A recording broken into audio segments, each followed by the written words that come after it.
Olá, bom dia a todos. Espero que tenham tido uma boa semana e que estejam todos bem, pela graça de Deus.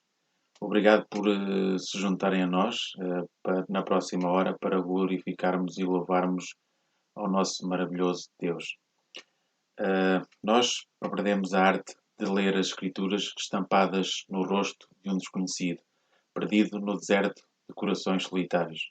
Andamos em círculos, tropeçando pelo controle externo, isolados pela sociedade. Encontramos, muitas vezes, consolo em espaços abertos. Há uma voz dentro do silêncio, alguém que chama. Ele conhece aquele que chama.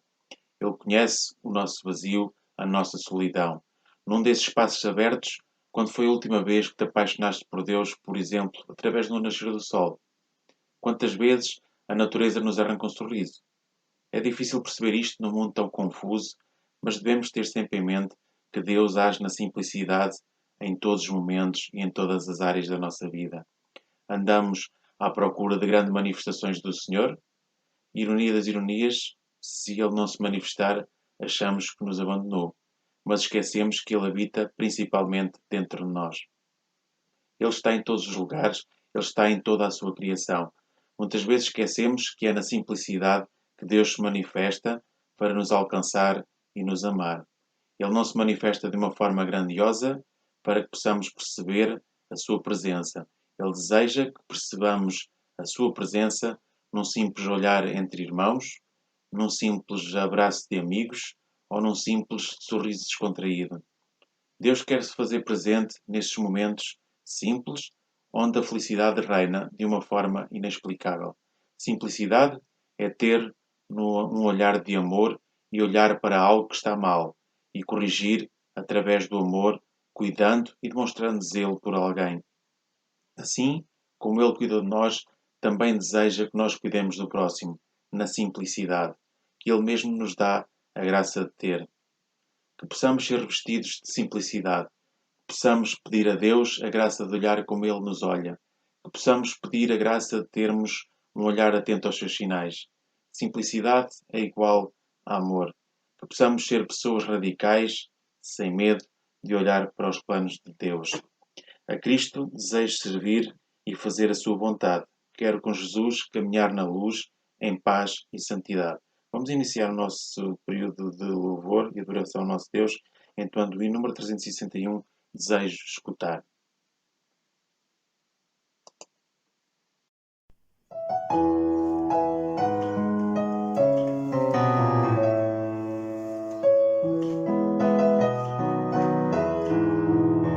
Desejo escutar essa voz do meu Salvador carinhoso, pois a comunhão com o seu coração ao meu dá sempre gozo. Cristo tem prazer em me conceder a mim tal graça sem par, pelo seu amor, meu Salvador. A mim sempre quer falar, desejo com Cristo seguir, quero ser por Ele guiado, se aqui andar para lhe agradar, bem longe do pecado. Cristo tem prazer em me conceder a mim tal graça sem par, pelo seu amor, meu Salvador. A mim sempre quer falar, a Cristo desejo servir e fazer a sua vontade. Quero com Jesus caminhar na luz, em paz e santidade. Cristo tem prazer em me conceder a mim tal graça sem par, pelo seu amor, meu Salvador. A mim sempre quer falar. Eu te amarei de todo o coração. Salmo 18, 1. O rei Davi cantava estas palavras, invocando a Deus. O Senhor era para ele um rochedo, um lugar forte, o libertador, o seu escudo. E mais que tudo isso, a força da sua salvação. Lemos isso no versículo 2 do mesmo Salmo. Será que nós amamos Deus assim? Será que entendemos a grandeza do amor de Deus por nós? Ele nos ama de tal maneira que deu o seu Filho unigênito para todo aquele que nele crê, não pereça, mas tenha a vida eterna. Meditemos nestas palavras de todo o nosso coração. Eu estou satisfeito com Cristo, porque Ele minha alma salvou, e sobre o madeiro sofrendo, o seu grande amor revelou. Vamos entoar de seguida o hino número 343, Estou satisfeito.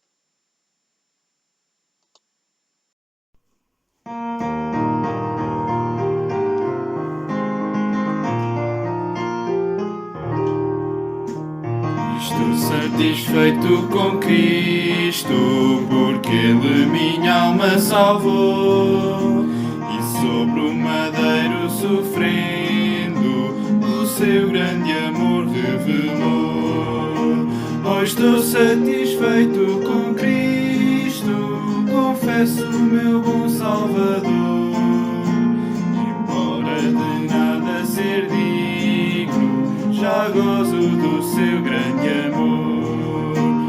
Estou satisfeito com Cristo, de triste tornei-me feliz, ouvindo o seu santo evangelho e crendo no que ele me diz.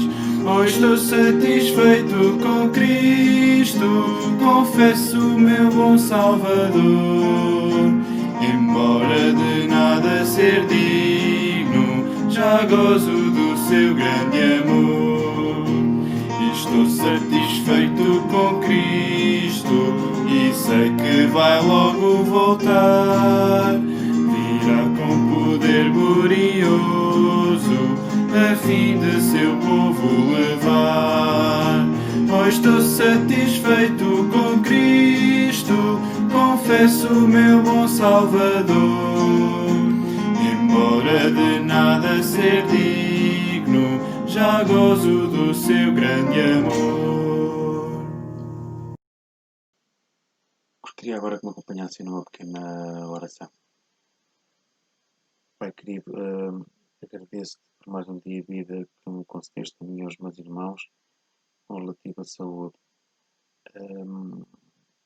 Louvamos-te e adoramos-te nesta manhã pelo teu grande amor, pela tua salvação e pela transformação que operaste nas nossas vidas. Nós não éramos merecedores, mas tu és um Deus misericordioso. Dá-nos uma vida simples, Pai, e que através do teu amor possamos matar a sede ao longo da jornada. Dá-nos alegria na esperança e dá-nos paciência na tribulação, perseverando em oração. Oramos não para te influenciar, Pai, mas para que mudes a nossa natureza. Quero pedir uma bênção especial para os nossos irmãos também que se encontram doentes. Pai, sei com eles, dá-lhes a tua paz, concede-lhes alívio à sua dor e também dá-lhes consolo. Abençoa também os seus familiares que sofrem a parte com as pessoas, com os nossos irmãos que estão doentes, Pai. Também te quero pedir para os nossos irmãos mais envelhecidos, continuas a renovar as forças, Pai. Também te quero pedir pelas participações que vão ocorrer nesta reunião, amanhã, que são para a tua honra e para a tua glória. Também te quero pedir para falar aos nossos corações, Pai. Usa o teu servo que vai ministrar a palavra nesta manhã para dar-lhe sabedoria para que possa transmitir o que necessitamos de ouvir e aplicar nas nossas vidas. Muitas pessoas, o único evangelho que vão ler na vida será a nossa vida. Por isso, ajuda-nos a ter vidas condignas para mostrarmos que somos o teu reflexo e que possamos trazer pessoas ao teu conhecimento. Eu te peço, no nome do teu amado Filho. Vamos agora ter uma participação pela Eunice Oliveira. Vamos estar atentos ao que Deus lhe colocou no coração para trazer até nós nesta manhã. Faz favor, Eunice. Boa tarde a todos. Então, venho partilhar convosco uma meditação do livro El Shaddai, de Clarice Barros, que tem por título Junto à Fonte, e se inspira na passagem que se encontra em Gênesis, capítulo 24, versículo 43, e diz: Eis que estou junto à fonte de água.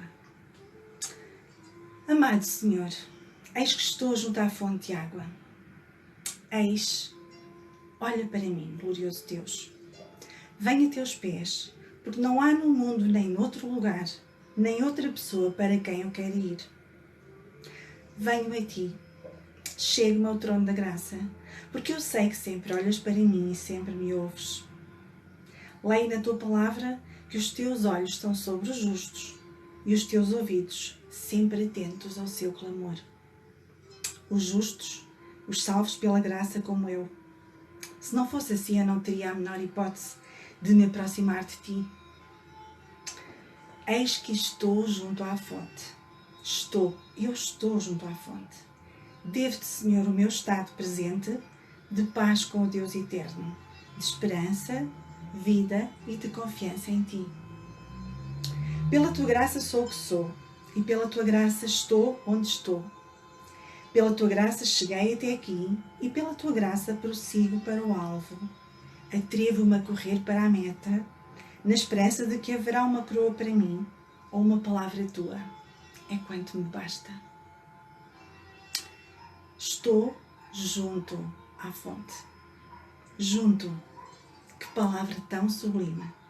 Que imagem. Um dia o Senhor Jesus Cristo tomou uma criança nos seus braços e pô-la junto a si, na proteção do seu abraço, no aconchego do seu coração. É nesse lugar íntimo que eu quero ficar em adoração, sem precisar de palavras para te dizer o que significas para mim. Estou junto à fonte, nascente de vida, lugar de descanso e de alento. Quando não tenho mais forças, corro para a fonte. Quando não tenho mais coragem, sigo para a fonte. Quando não suporto mais o ardor da provação, busco a minha fonte. Quando não sei que rumo seguir, vou pelo caminho da fonte. Quando o cansaço não me deixa ver nada ao longe, a fonte serve-me de orientação. Quando fico triste, vou até à fonte e, na abundância inesgotável de Deus, obtenho alegria renovada e outras razões para seguir em frente. Novas razões para seguir em frente. Quando tenho sede, anseio chegar à fonte. E quando sofro, anseio por chegar ali e submergir ali toda a dor, toda a angústia, todo o medo e afogar para sempre todas as minhas questões sem resposta. Fonte de água que lava, purifica, refresca, alivia, reconforta, anima, alegra e vivifica. És tu a minha fonte, Senhor. És tu a minha água. É aqui que eu estou, agora, minha inesgotável fonte de vida, que supres tudo, agora e na eternidade. Estou aqui. Ouve na minha alma o sussurro do louvor que sobe para ti. Que possamos habitar junto a esta fonte e beber dela até nos saciarmos e até transbordarmos, de tal maneira que possamos saciar a sede daqueles que estão à nossa volta. Beijinho. Ninguém tem maior amor do que aquele que dá a sua vida pelos seus amigos. João 15, 13. Amigos são o verdadeiro tesouro da vida, uma bênção maior de Deus, e em Jesus temos o maior exemplo de um verdadeiro amigo. Sigamos o seu exemplo e os seus ensinamentos, meus amigos, pois ele morreu e ressuscitou por amor a todos nós para nos livrar dos nossos pecados. Vamos procurar sermos mais justos, compreensíveis e pacientes. Vamos perdoar e amar com o coração e em todas as horas estendamos as nossas mãos aos nossos amigos. Amigos são uma expressão do amor de Jesus e através da amizade verdadeira prestamos homenagem à paixão e ao sacrifício de Cristo. Lemos em Marcos capítulo 12, versículos 30 e 31: Amarás, pois, ao Senhor teu Deus de todo o teu coração e de toda a tua alma e de todo o teu entendimento e de todas as tuas forças. Este é o primeiro mandamento. E o segundo, semelhante a este, é: amarás o teu próximo como a ti mesmo. Não há outro mandamento maior do que estes. Vamos prosseguir entoando o hino número 258, Cristo é nosso amigo.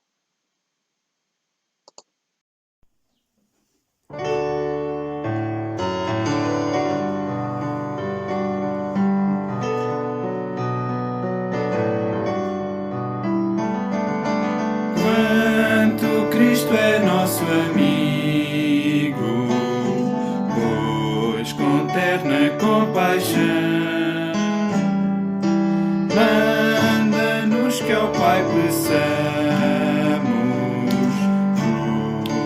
tudo em oração. Quando acaso falta aos homens paz ou gozo ou proteção, poderão com fé chegar-se para Deus em oração. Quando o enfermo carregado de cuidados e aflição até o Pai refúgio eterno podes ir em oração.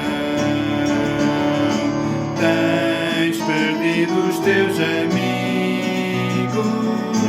diz a Deus em oração. No seu seio carinhoso paz terá teu coração. Vamos agora escutar os anúncios que o Paulito tem para nós nesta manhã. Faz favor, Paulito. Bom dia, irmãos. A irmã Arminda ainda se encontra internada no CHUC, mas já se encontra melhor, graças a Deus. Não esquecemos de orar a favor da sua recuperação. Também o irmão José de Almeida está em casa. Ele teve internado cerca de 8 dias no hospital, no CHUC, mas necessita também das nossas orações. Sabemos que ele tem um problema de saúde muito grave. Também não esquecemos de orar a favor do irmão Samuel Oliveira, da sua recuperação. Também a favor do irmão Girão, que se encontra em casa, mas muito debilitado. Também a favor da irmã Esmeralda Mota. E a favor de outros irmãos que estejam necessitados das nossas orações, que estejam a passar por dificuldades e problemas. E é tudo. Bom dia, irmãos. Diz-nos a palavra do Senhor, no Evangelho de Lucas, capítulo 24, versículos 13 a 15. Naquele mesmo dia, 2 deles estavam de caminho para uma aldeia chamada Emaús, distante de Jerusalém 60 estados, e iam conversando a respeito de todas as coisas sucedidas. Aconteceu que, enquanto conversavam e discutiam, o próprio Jesus se aproximou e ia com ele. Lemos então que 2 discípulos do Senhor Jesus iam de Jerusalém para Emaús. O mestre tinha sido crucificado há 3 dias. Eles estavam muito decepcionados e tristes. Creram que o Senhor Jesus era o Messias prometido, o grande libertador. Agora, a sua esperança tinha morrido. Então alguém veio junto deles, o próprio Senhor Jesus, vivo e ressuscitado, mas eles não o reconheceram. Jesus perguntou-lhes o motivo de tanta tristeza, e então mostrou que o que acabara de acontecer estava perdido no Velho Testamento. Era necessário que o Messias morresse pelos homens antes de ser glorificado nos céus. Ao chegar ao seu destino, os 2 discípulos insistiram para que o viajante ficasse com eles. Durante a ceia, o Senhor Jesus tomou o pão, agradeceu a Deus e o deu aos seus hóspedes. O Senhor Jesus tomou o lugar, naquele momento, do dono da casa. Só aí o reconheceram, mas ele desapareceu diante deles. Já não era o tempo da fé, mas o da vista. E eu? Sei reconhecer o Senhor? eu posso encontrá-lo e nem perceber.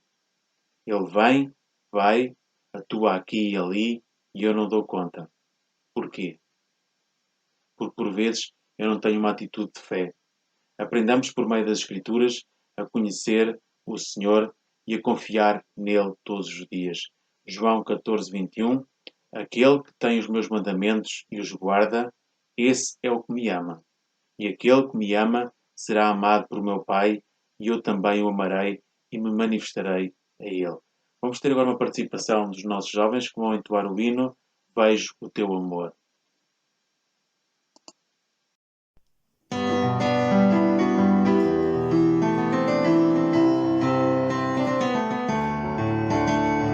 Vejo o teu amor, meu Salvador, na dura cruz.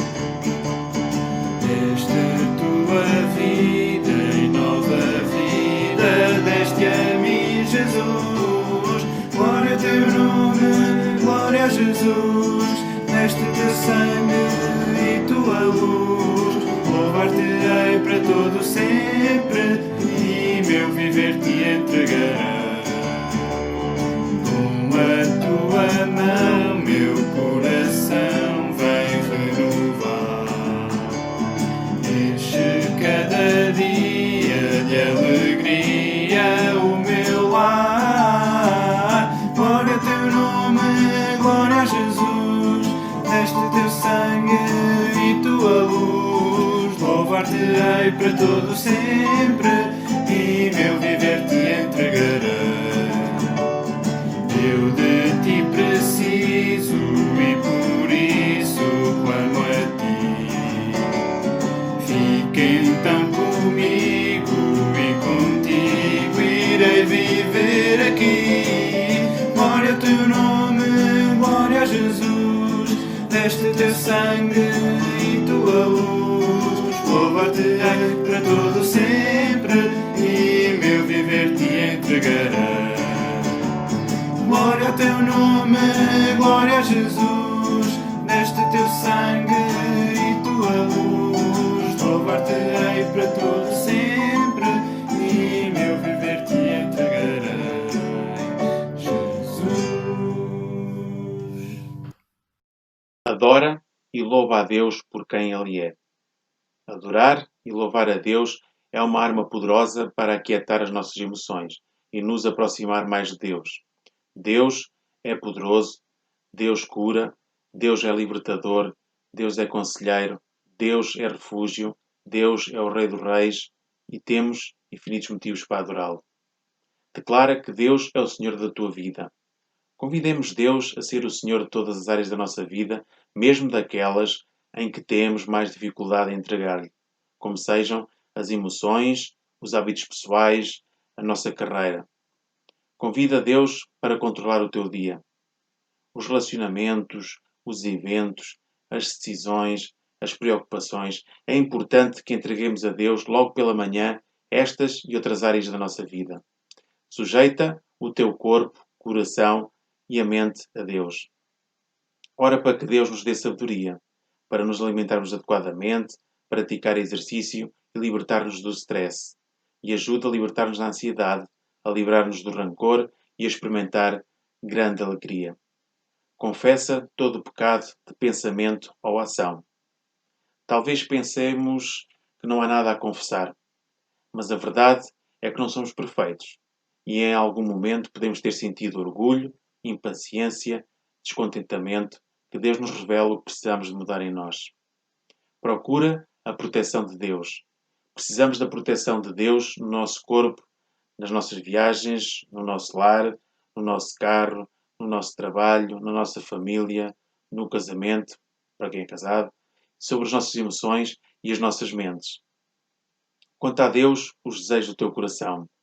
Deus sabe o que necessitamos muito antes de lhe pedirmos, e muito melhor que nós mesmos. No entanto, Ele quer que lhe contemos o que vai no nosso coração. Ora pelas pessoas da tua vida. Muitas vezes é difícil lembrarmos de todas as pessoas por quem devemos orar.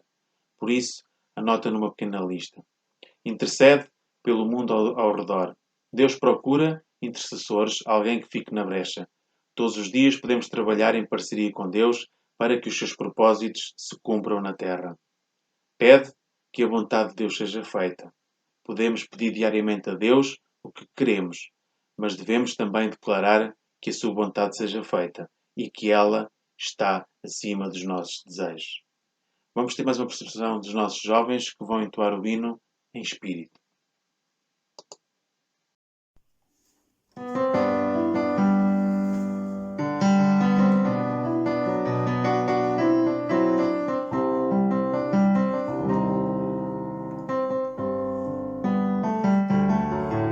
Em espírito, em verdade, te adoramos, te adoramos. Em espírito, em verdade, te adoramos, te adoramos. Rei dos reis e Senhor, te entregamos o nosso viver. Rei dos reis e Senhor, te entregamos o nosso viver. A te adorar, ó Rei dos reis, foi que eu nasci, ó Rei Jesus. Meu prazer é te louvar, meu prazer é estar nos átrios do Senhor. Meu prazer é viver na casa de Deus, onde flui o amor.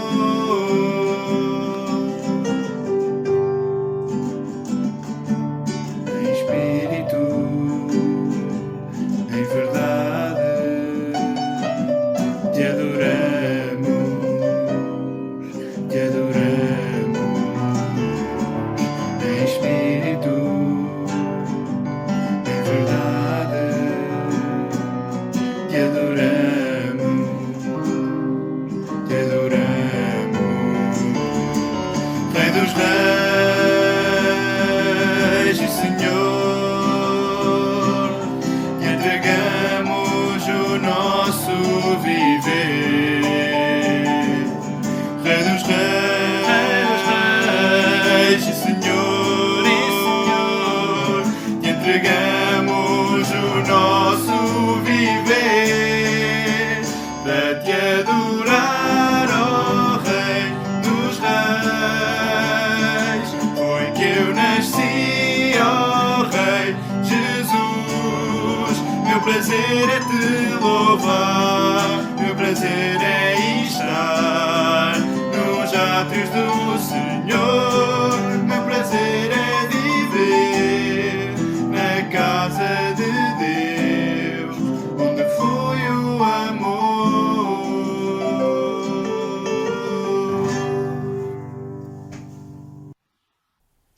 Bom dia, meus irmãos. Que a graça e a paz do nosso Senhor e Salvador Jesus Cristo esteja sobre todos nós hoje e para todo sempre. A mensagem que eu quero compartilhar com os irmãos, que Deus colocou no meu coração, está no livro de Isaías, no capítulo 6, versículos 1 a 8. Isaías 6, versículos 1 a 8. E o tema da mensagem é a soberania de Deus e a missão da igreja. Mas antes de nós começarmos, eu quero dar um panorama histórico acerca do texto e pensarmos juntos sobre o que esse texto tem naquele momento, né, e a forma pela qual ele é destinado ao reino de Judá e de que forma ele pode nos abençoar hoje. O texto que nós vamos ler, ele retrata dois eventos especificamente que ocorreram no ano 740 a.C. O primeiro desses eventos foi a morte do rei Uzias, e o segundo evento é o chamamento de Isaías como profeta. Deus o chama e o capacita como profeta. Esses dois eventos, a morte do rei Uzias e o chamamento do profeta Isaías, ocorrem no mesmo ano, nesse ano 740. Além disso, vamos pensar um pouquinho e pensar sobre a figura do rei Uzias. Por que ele é citado no texto? O rei Uzias ele foi o 10º governante do reino de Judá e ele reinou por 52 anos. Ele foi um dos reis que governou por mais tempo. Uzias governa de 792 a.C. até o ano 740, que é o ano da sua morte. Ele assume o trono muito jovem, com 16 anos, após a morte do pai, o rei Amazias, e ele reina até os 68 anos em Judá, que é quando ele morre.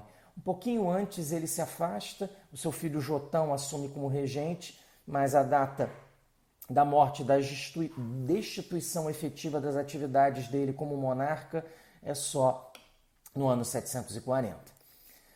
Uzias ele foi um dos reis que, como disse, governou por mais tempo, ele governou por muito tempo. E durante o período do governo dele, o que chamou muita atenção foi a grande estabilidade política e a grande estabilidade econômica do reino de Judá. Então ele foi um rei muito importante porque ele trouxe paz, ele trouxe progresso e trouxe estabilidade política e estabilidade econômica e social para Judá. Então o que acontece? Ele era um rei muito querido, um rei que era muito estimado pelo povo e que mantinha muitas boas relações tanto com a nobreza como com as nações vizinhas e com o próprio povo. Ele foi contemporâneo dos profetas Isaías, Oséias e também do profeta Amós. E ele é retratado nas Escrituras como um rei justo e um rei obediente às leis de Deus. É claro que a fé dele também não foi inabalável, ele teve umas falhas, né? Uma que é inclusive relatada nas Escrituras, que ele tenta queimar incenso como se o sacerdote fosse e é punido por isso. Mas ele é retratado nas Escrituras como alguém justo e obediente às leis de Deus.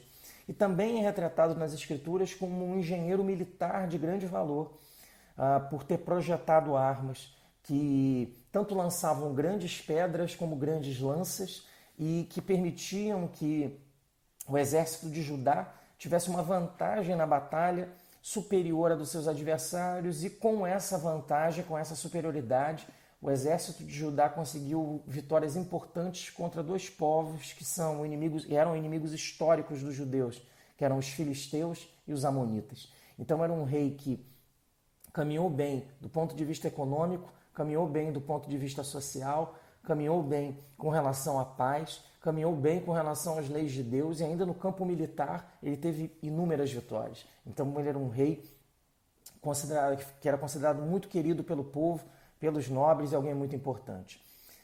Ele investiu, além disso, pesadamente no exército, e ele foi um realizador de grandes obras públicas, né? Ele fez reservatórios de águas, torres, construiu uma cidade, a cidade de Elat, e ele foi um grande incentivador de atividades agrícolas. O Estado subsidiava as atividades agrícolas e permitia, assim, com que aqueles que trabalhavam no campo tivessem um pouco mais de conforto e de tranquilidade. Enfim, Uzias foi um dos maiores reis da história de Judá, né? Ele realmente foi alguém excepcional do ponto de vista do governo. E agora vamos passar para o outro personagem, a outra personagem que está nesse texto aqui, que é o profeta Isaías. O profeta Isaías, ele viveu, isso é uma estimativa, é claro, ele viveu em Judá provavelmente entre os anos 760 e 681. E no ano 740, que é o ano que esse texto que vamos ler retrata, é justamente o ano do chamado do profeta Isaías para desempenhar a atividade de profeta, e é justamente o ano da morte do rei Uzias, o ano 740, que acredita-se que o Isaías estivesse provavelmente com 20 anos de idade. Então, popularmente, nós temos a imagem do profeta como alguém mais velho, mais experiente, com aquela barba bem longa, né? Então, é difícil, né, imaginarmos um profeta com 20 anos, com aproximadamente 20 anos, sendo comissionado por Deus para desempenhar um ofício profético. Mas foi justamente isso que aconteceu com o profeta Isaías. Algumas coisas interessantes acerca do ministério do profeta Isaías. Primeiro, o ministério do profeta Isaías ele é um ministério messiânico. Ele é focado na vinda do Messias, do Salvador que iria resgatar Israel. Ele é conhecido como profeta messiânico, e grande parte dos seus escritos é baseado na promessa de Deus de enviar o resgatador de Israel e o salvador de Israel. Além disso, Isaías ele foca o seu ministério muito no combate à falsa religião, à falsa religiosidade e às injustiças sociais do seu tempo. E com isso ele despertou o ódio tanto dos líderes religiosos como de muitos poderosos e muitos nobres. Ele era alguém que ele foi um profeta muito perseguido justamente por dizer a verdade, e a verdade incomodava naquele período como incomoda hoje ainda. Outro detalhe interessante acerca do Isaías é que ele é o profeta que mais deixou textos escritos no Velho Testamento. Em matéria escrita, ele é o profeta mais importante, ele é o que mais deixou textos escritos. Ele teve um ministério muito profícuo, né? Conseguiu deixar muita matéria escrita e Deus o orientou para isso. Alguns outros detalhes interessantes sobre o Isaías nesse momento que ele vivia e que vamos ler. O Isaías, nesse ano da morte do rei Uzias, que ele estava com mais ou menos os seus 20 anos, a situação de Judá é a seguinte: o reino, né, está órfão do rei, né? O trono está vazio. Uzias morreu e Jotão, que era o regente, ele não tinha ainda assumido oficialmente o trono. Então o trono estava vago, embora o regente Jotão, filho do rei Uzias, desempenhasse as funções de governar. Mas o trono oficialmente ainda permanecia vazio. E a nação estava toda enlutada e preocupada, porque após um governo próspero e pacífico de 52 anos, um jovem rei, que era o Jotão, com 25 anos de idade, iria assumir. Alguém que não tinha a mesma experiência do rei Uzias. E as perguntas, né, que vinham à mente daqueles que viviam em Judá naquele período eram as seguintes: será que ele seria um governante tão bom quanto o pai? O seu governo seria próspero? Ele obteria as mesmas vitórias militares do pai? Ele continuaria com as obras públicas que foram característica marcante do governo do pai? Ele investiria no exército como o pai investiu? Ele incentivaria a agricultura como o pai incentivou? E, muito importante também, ele manteria a paz que Uzias conseguiu manter? Um detalhe interessante da política externa daquele período.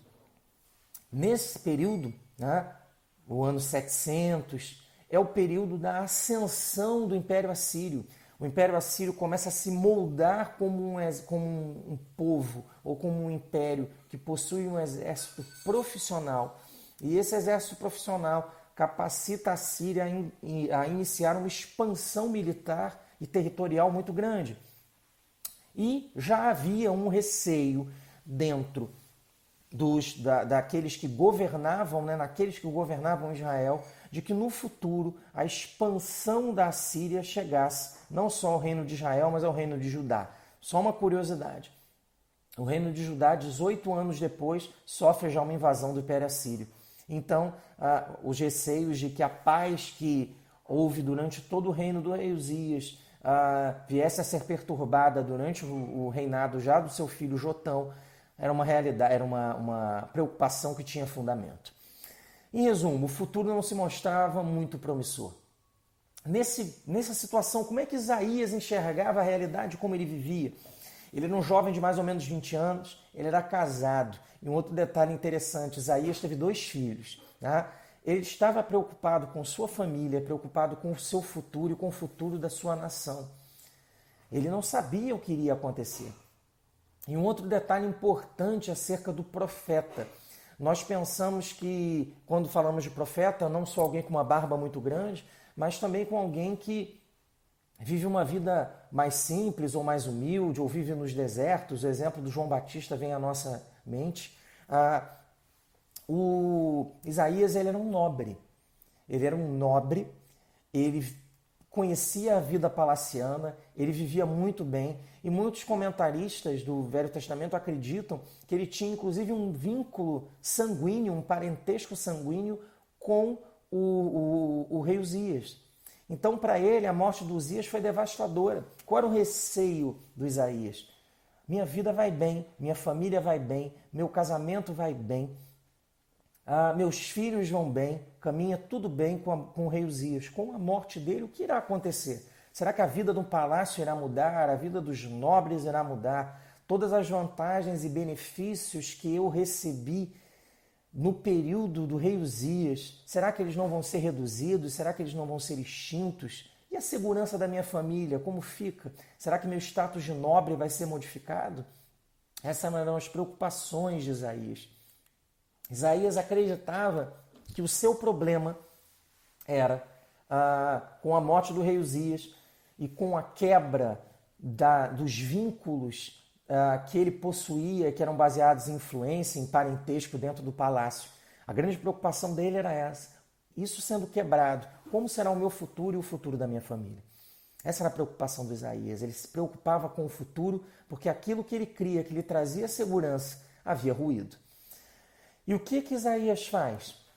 Isaías, no intuito de obter resposta da parte de Deus e de acalmar o seu coração e obter respostas para os questionamentos que sondavam a sua alma, ele vai ao templo para orar. Ele se dirige ao templo, nós não sabemos se um sábado, se um outro dia, se uma comemoração específica. O texto não nos traz esses detalhes.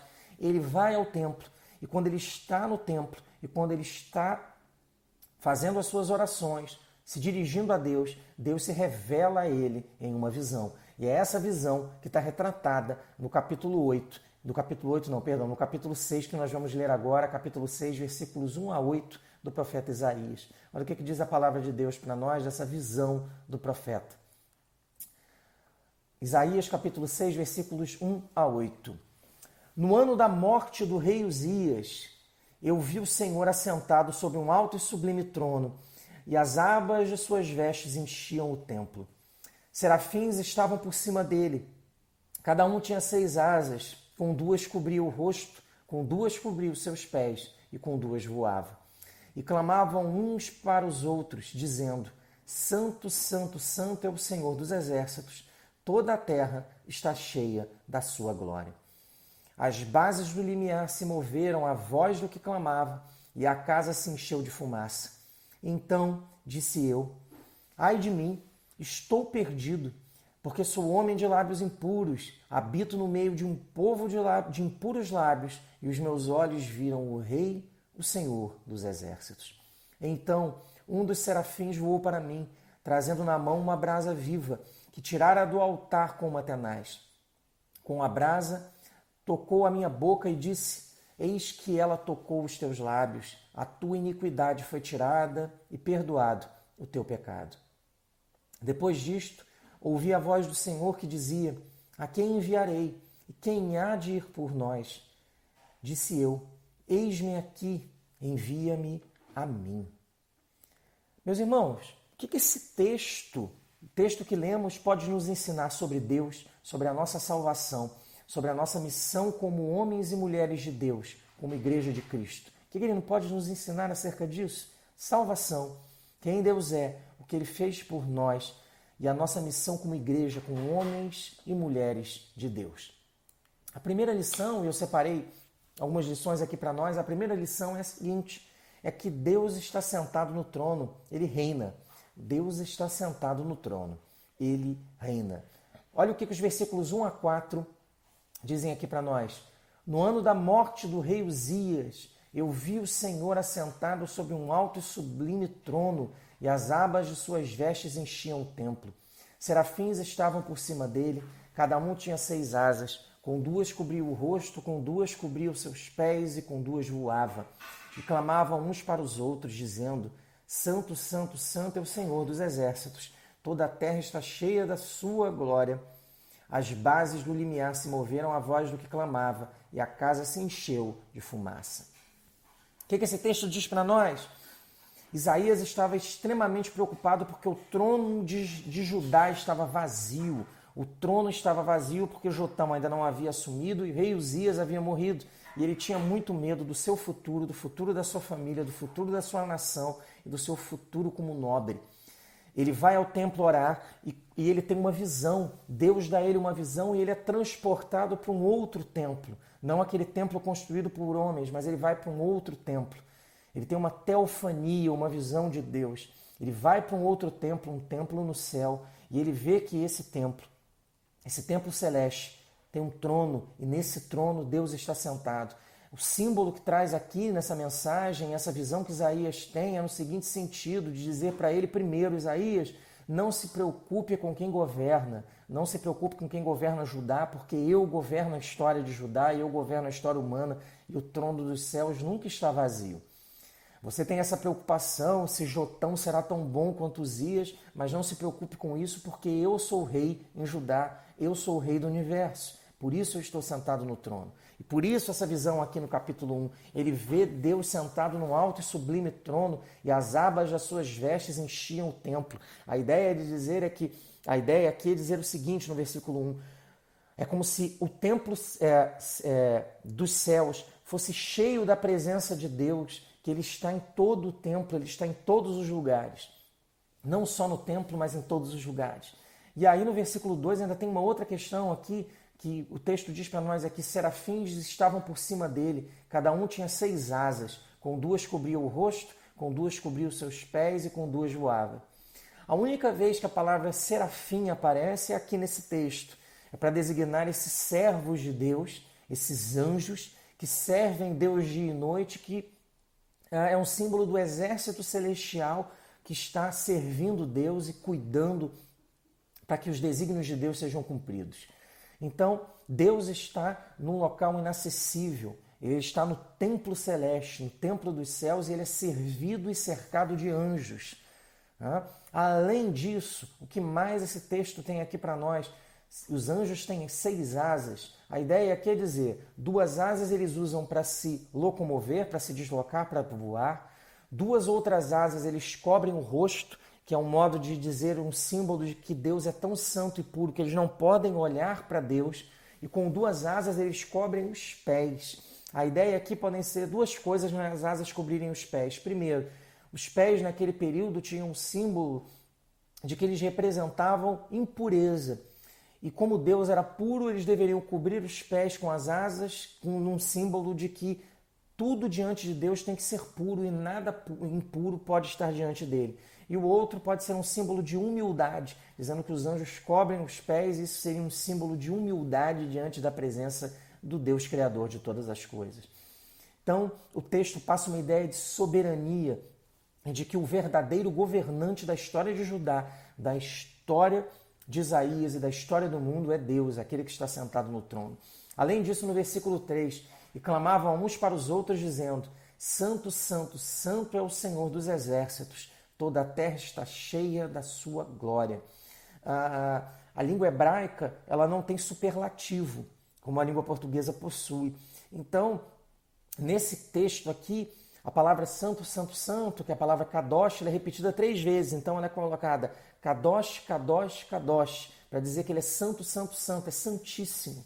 Para dizer assim, olha, Isaías, o Deus que está no trono, ele não só é soberano, como ele é santíssimo. Ele é diferente, ele é todo poderoso, ele é imaculado, ele é o Deus de todas as coisas. Ele não é um Deus humano e não é um governante humano, ele é um governante celeste, santo. E toda a terra está cheia da sua glória.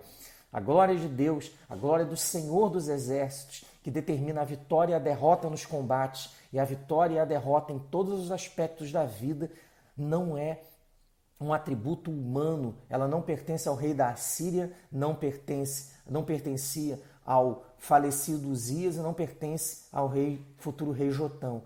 O Senhor dos exércitos é o Deus que está sentado no trono. Ele é que decidirá o futuro e a história de Judá. Se será de vitória, de derrota, ele é que comanda e ele é que decide se a Síria será vitoriosa ou não, porque ele é o Senhor de todas as coisas. E aí, o Isaías continua na visão dele, diz aqui no versículo 4, que quando esses santos louvam e dizem que o Senhor é santo, santo, santo, Kadosh, Kadosh, Kadosh, Adonai, como é aqui, Adonai é o soberano, é a palavra que é utilizada, diz que as bases do templo se movem, o templo sacode, o templo balança diante da presença de Deus, porque ele é maior que o templo. O limiar do templo, as bases do limiar se moveram, conforme os anjos clamam, a visão que Isaías tem é que o templo sacode, cheio da presença de Deus, e um símbolo disso é que fala que a casa se encheu de fumaça, o templo se enche de fumaça. Imagina o terror do Isaías, o medo que ele tem de estar no templo, ter uma visão dessa e ver que o Senhor enche o templo por completo. E aí, quando ele vê isso, ele fica realmente assustado. Qualquer um ficaria. Todos aqueles que têm um encontro genuíno com Deus ficam dessa forma. E é isso que nós vamos ver, essa é a segunda lição do texto. A segunda lição é a seguinte: esse Deus que reina e governa, que está sentado no trono, esse Deus que é soberano, ele efetivamente é soberano, é o Senhor de todas as coisas, mas ouve a nossa oração, ele ouve a nossa oração, ele salva e perdoa pecados. Deus é soberano, mas ouve a nossa oração, ele salva e perdoa pecados. Olha o que o texto diz aqui para nós a partir do versículo 5. Versículo 5, Isaías diz o seguinte: então disse eu, ai de mim, estou perdido. Ele fala assim, quando ele vê Deus, ele fala assim, estou perdido, não tem como. Lembra da reação do Pedro após a pesca maravilhosa, quando ele vê que Jesus intercede de maneira miraculosa para aquela pesca? Eles pescam peixes a ponto da rede arrebentar quase, e eles precisam de ajuda para colocar os peixes em 2 barcos, porque os 2 quase foram a pique, tamanha era a carga que eles levavam. Quando o Pedro ele percebe quem Jesus é, entende que Jesus é o Messias, porque nenhum humano poderia fazer o que ele fez naquele momento. Ele chega perto de Jesus, se prostra diante de Jesus e diz para Jesus o seguinte: se afasta de mim, Senhor, porque eu sou um homem pecador. A presença de Deus faz, e o encontro genuíno com Deus faz que, primeiro, reconheçamos quem Deus é. Segundo, reconhecemos o quão distante estamos dele. E em terceiro e último lugar, que nós reconheçamos o nosso pecado. Olha o que acontece com Isaías aqui, a mesma coisa. Ele tem um encontro genuíno com Deus. Olha o que ele fala. Então disse eu, ai de mim. Então, estou perdido. Estou perdido. Isso que ele fala, ele brada isso, ele diz, disse eu, ele falou isso na visão. Porque eu sou um homem de lábios impuros, ele confessa o pecado dele. Habito no meio de um povo de impuros lábios, os meus olhos viram o rei, o Senhor dos exércitos. No texto aqui, talvez a palavra mais próxima que nós temos para tentar entender qual era esse pecado que Isaías confessa, é que a boca dele produzia palavras torpes. Ele não dizia coisas que edificavam, ele tinha o hábito de dizer coisas que destruíam. É isso aqui que o texto tenta dizer. Nós não sabemos se são só alguns palavrões ou palavras, inadequadas, mas o texto parece ir mais além disso. É como se Isaías tivesse como pecado destruir a vida das pessoas por meio das palavras. Então, ele achava que o problema dele era que a articulação política que ele tinha havia cessado.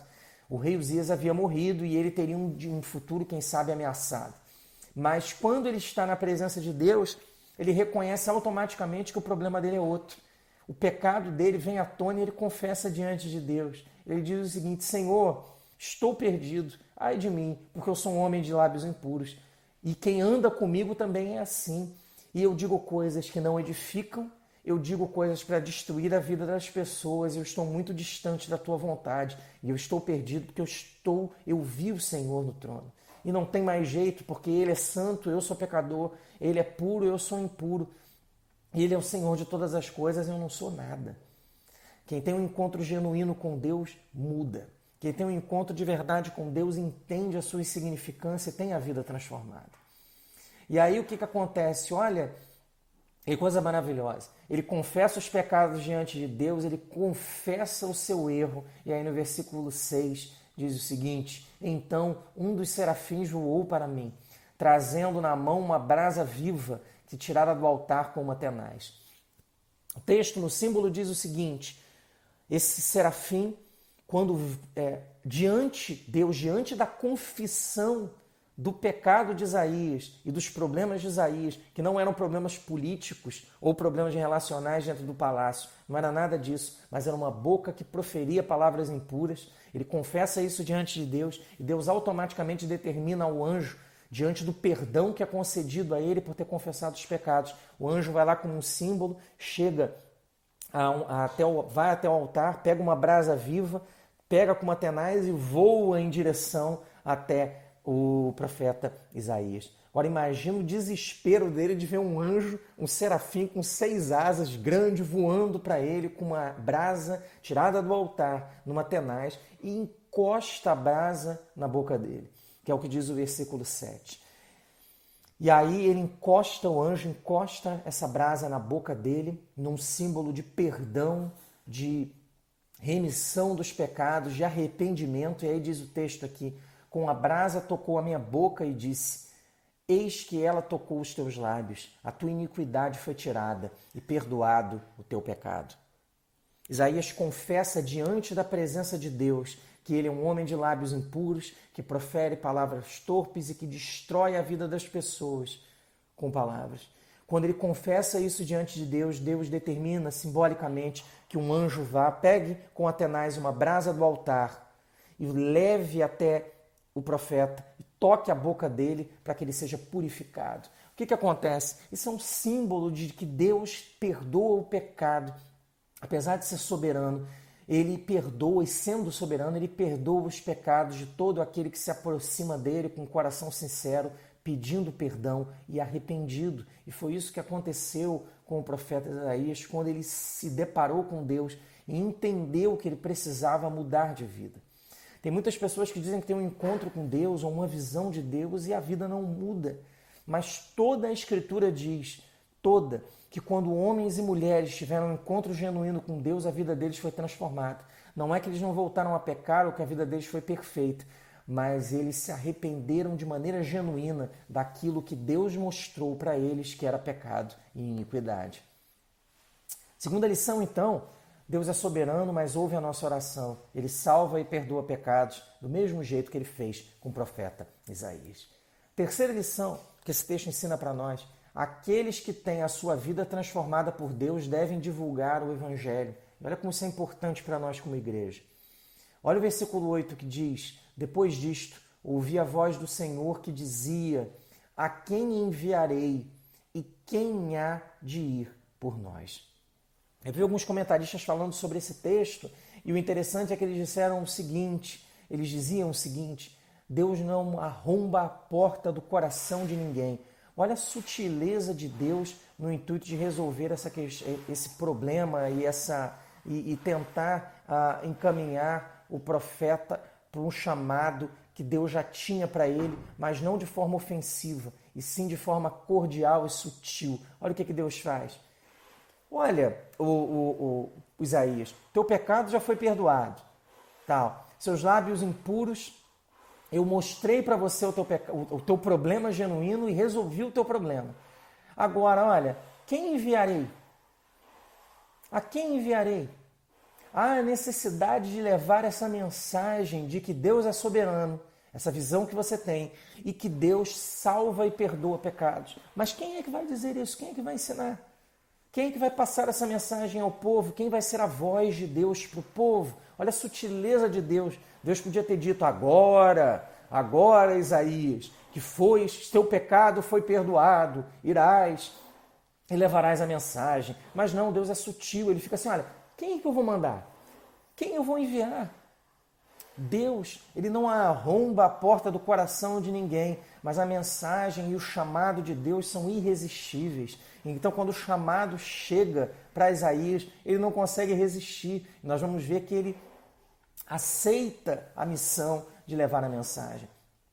Então, uma outra coisa interessante aqui também que é a seguinte, olha só, a quem enviarei e quem há de ir por nós? Muitos defendem que a Trindade, o Deus Pai, Filho e Espírito Santo, ele está presente apenas no Novo Testamento. É claro que no Novo Testamento a revelação é plena e essa verdade da Trindade está mais presente, sim. Mas, pelo Velho Testamento, são muitas as passagens que dão a ideia de que existe um Deus que subsiste em três pessoas. Esse é um texto. A quem enviarei e quem há de ir por nós, né? Ele ia não só pelo Deus Pai, aquele assentado no trono, mas ele ia por toda a Trindade, Deus Pai, Filho e Espírito Santo. Então a terceira lição que esse texto nos traz é: aqueles que têm a vida transformada por Deus devem divulgar o Evangelho. Ok? E por último, a última lição desse texto aqui para nós é a seguinte: nós como igreja não podemos nos omitir na divulgação do Evangelho. Nós, como igreja, não podemos nos omitir na divulgação do Evangelho. Olha o que o versículo 8 aqui diz para nós.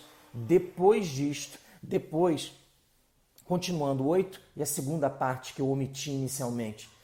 Depois disto, ouvi a voz do Senhor que dizia: a quem enviarei? Enviar para quê? Para que o profeta Isaías seria enviado? Para dizer que existe um Deus, Ele é que governa, Ele está sentado no trono, Ele é soberano. Na presença de Deus, e quando eu tenho um encontro genuíno com Deus, minha vida é transformada, eu reconheço os meus pecados efetivamente, qual é o meu verdadeiro problema. E quando eu confesso isso diante de Deus, como o profeta Isaías fez, Deus perdoa os pecados e dá a oportunidade de recomeço, de salvação, de graça, a oportunidade do arrependimento e de voltar-se para Deus. E é isso que Deus chama o profeta Isaías a levar essa mensagem: a quem enviarei, quem irá agir por nós. E essa é a mensagem que a igreja precisa levar ainda hoje, de não se omitir em levar a mensagem do Evangelho e agir como Isaías fez. Olha o que ele diz: disse eu, eis-me aqui, envia-me a mim. O chamado irresistível de Deus encontra um coração transformado em Isaías, que tem desejo de servir. Então nós, como igreja, meus irmãos, do mesmo modo que Isaías, nós não podemos nos omitir na divulgação do Evangelho. E divulgação do Evangelho não é distribuir folheto, não é criar uma página no Facebook ou uma página no YouTube, em outras redes sociais e postar constantemente mensagens acerca do Evangelho, não é gravar mensagens do Evangelho, não é compartilhar versículos bíblicos com ninguém, com todos, melhor dizendo. Tudo bem, esses são pontos evangelísticos, agora é evangelizar, e o evangelismo é viver como Deus quer que nós vivamos, para que nós sirvamos de exemplo, para que outros, quando vejam a vida transformada que aqueles que são de Deus levam, sejam convencidos pelo Espírito Santo e pelo exemplo a buscarem esse Deus que transforma vidas e que dá um comportamento diferente para quem o conhece. Essa é a verdadeira evangelização, evangelizar com a vida. E é isso que Deus quer de nós. Nós, como igreja, não podemos nos omitir na divulgação do Evangelho. Não só o Evangelho que é pregado nos púlpitos, nas mensagens, nos cânticos, mas o Evangelho da vida, nos locais em que nós temos que conviver com quem não é cristão, mas que precisa entender que Deus está presente em todos os momentos da vida.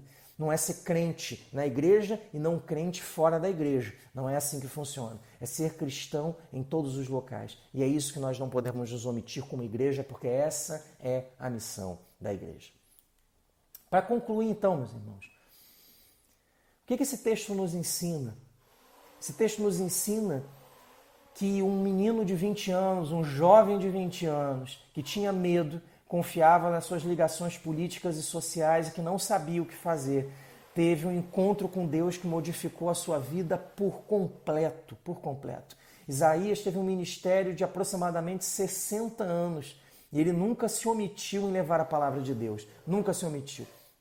Ele foi o profeta que mais escreveu texto, né, profético registrado nas Escrituras. Ele teve um ministério mais profícuo do ponto de vista da escrita.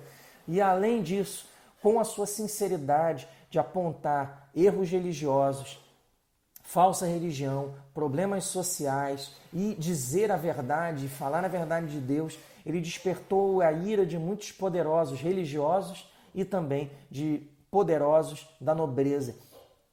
Segundo as tradições dos rabinos, o profeta Isaías teria sido preso por ordem do rei Manassés, que reinou posteriormente, foi um outro rei em Israel, mas que foi contemporâneo também ao profeta Isaías. E ele foi preso por causa da desordem ao pregar a palavra de Deus, mas especificamente ao apontar os erros que os religiosos e os nobres daquele tempo cometiam. Então a tradição rabínica diz que ele teria sido colocado dentro de um tronco de árvore e cerrado ao meio. Um homem de 20 anos, um menino de 20 anos, foi transformado num encontro com Deus, entendeu qual era o seu verdadeiro problema, os seus verdadeiros pecados e mazelas, teve a sua vida transformada e ele foi fiel a Deus até a morte. Isso é o poder que um encontro genuíno com Deus é capaz de produzir em um homem e uma mulher. Conclusão, vamos lembrar o que aprendemos no texto que lemos. Em primeiro lugar, meus irmãos, Deus está sentado no trono, Ele reina. Em segundo lugar, Deus é soberano, mas ouve a nossa oração.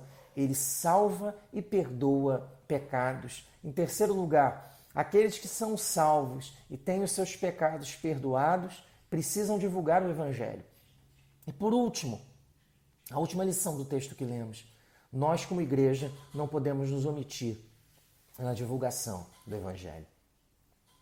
Nos tempos em que vivemos, meus irmãos, em que as dificuldades são grandes e que o temor também aparece, nesse tempo de reclusão, de isolamento social em que vivemos e que pedimos a Deus que isso seja superado logo, esteja já nos seus últimos dias, para que possamos recuperar parte da nossa liberdade, se essa for a vontade de Deus. O que eu te desejo desejo a mim também, é que tenhamos um encontro genuíno com Deus como o profeta Isaías teve. Encontro capaz de mudar a vida, de mudar a história, de apresentar para nós os verdadeiros problemas, mazelas e pecados que nós temos e transformar a nossa vida para que possamos entender que Deus reina e governa, que Deus é soberano, que Deus perdoa pecados, que na presença de Deus os pecados são confessados e que na presença de Deus eu obtenho perdão, resgate, salvação e que Ele me dá um chamado irresistível para levar a mensagem dEle, para levar a mensagem de resgate, de salvação e de amor que Deus possui e que eu não posso me omitir desse chamado. Vamos orar para que Deus aplique no nosso coração essa mensagem, em nome de Jesus. Senhor, te agradecemos, Pai, porque a Tua palavra é santa, é poderosa e nos ensina, Pai, os caminhos da verdade e os caminhos da salvação. Senhor, que nós possamos aprender com o exemplo do profeta Isaías, que era jovem e que não sabia o que fazer, Senhor, e que tinha medo, mas que quando teve um encontro verdadeiro com Deus, teve a sua vida transformada e passou a enxergar os problemas e as mazelas da vida que ele achava que eram importantes por um outro prisma, de uma outra forma. Ele entendeu que o problema não era no trono de Judá, o problema eram os seus lábios, que eram impuros e que precisavam de transformação. Som do nosso coração, Senhor, por meio do Teu Espírito, mostra para nós qual é o problema da nossa alma que precisa ser resolvido. Nos cura, Senhor. Faz com que esses pecados sejam vencidos por meio da Tua palavra e do Teu Espírito Santo e que diante disso, dessa vida transformada, possamos entender que precisamos levar a mensagem com a nossa vida para aqueles que ainda não Te conhecem, porque essa é a missão da igreja. Faz assim, tem misericórdia de nós, Pai. Cuida da nossa vida, cuida da nossa igreja. É o que Te pedimos, Senhor. Te agradecemos, pedindo que o Senhor nos despeça na paz, Pai, do Teu Filho Jesus. É o que Te pedimos e agradecemos em nome de Jesus. Amém. Fiquem em paz, meus irmãos, que o Senhor nos abençoe e nos conceda uma semana debaixo da graça e da misericórdia dEle. Amém.